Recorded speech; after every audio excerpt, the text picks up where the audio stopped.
Kama ni mara yako ya kwanza unatembelea chaneli yetu ya Top 5 Media, tunakuomba ubonyeze neno subscribe, kisha kwa chini itatokea alama ya kengele. Tunakuomba ubonyeze kengele hiyo ili uwe wa kwanza kupokea taarifa katika chaneli yetu. Asante.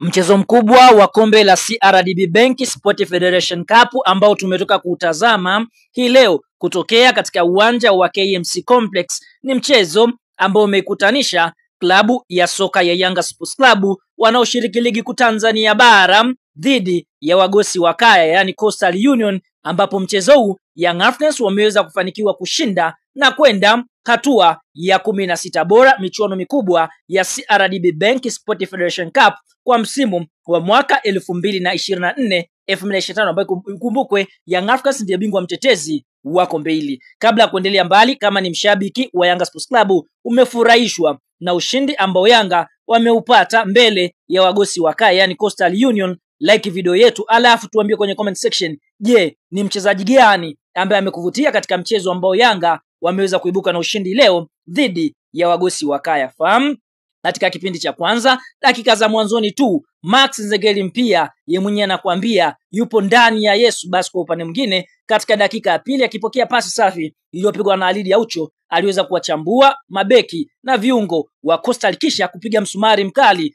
na kuiandikia klabu ya soka ya Yanga bao la kuongoza. Lakini haikupita muda mchache, dakika ya 15 Max Nzengeli mpia akarudi tena kambani kutokana na septa nzuri ama pasi nzuri ambayo alipigwa na Profesa. Basi utulivu wa Max Nzengeli mpia akamchambua golikipa kisha kufunga moja ya bao safi sana la kideo, ikaifanya Simba kupata bao la pili. Lakini dakika ya 18 Miraji Abdalla fullback ya kushoto aliweza kupiga shuti kali ubavu wa kushoto. Shuti hili moja kwa moja likaingia kimiani na kumwacha oi mlinda mlango Abu Twalibu Msheri katika mchezo wa leo kushindwa kutoka na clean sheet. Lakini tunashuhudia kabla ya kipindi cha kwanza kumalizika, dakika ya 21 Clement Mzize, mchezaji ambaye amezaliwa kufunga, basi kwa upande mwingine aliweza kuiandikia klabu ya soka ya Yanga bao la tatu kutokana na setup nzuri ambayo Prince mwana wa Mfalme Dube aliweza kumsetia. Kwa hiyo tunaona mpaka mwamuzi wakati anapuliza kipenga chake kuashiria mapumziko, Yanga Sports Club waliweza kuifunga